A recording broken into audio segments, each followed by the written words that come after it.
Hello guys, tuturo ko sa inyo kung paano connect sa Smart TV yung JBL. Sa lahat ng model yan, JBL Party Box. Kung anong model ng JBL nyo, connect tayo via Bluetooth. Yan guys, punta tayo sa source. Yan, lahat naman ng Smart TV may source. Pang di nyo nakita dyan sa settings, hanapin nyo source. Then pupunta tayo sa connection guide. Yan guys, connection guide. Punta tayo dyan. Click connection guide. Yun. Yan guys, mayroon nakasulat na Bluetooth. Yun, Bluetooth.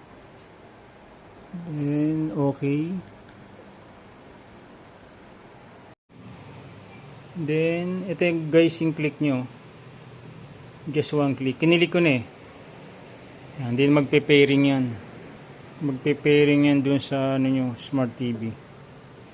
Yan guys. Then, sunod nyo next.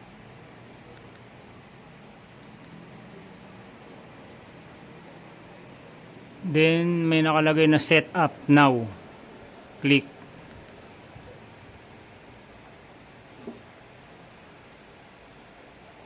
Ayan guys, so JBL Party Box on the go 2. Yan yung model ng JBL ko eh.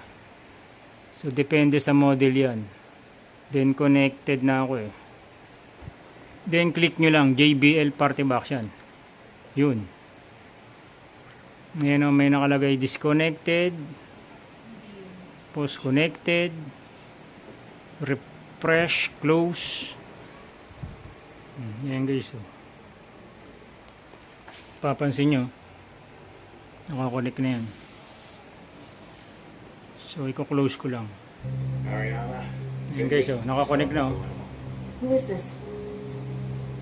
Crates imported from Middle East. I'm sorry, but there's nothing unusual about Thank you for watching guys. Please subscribe. Why?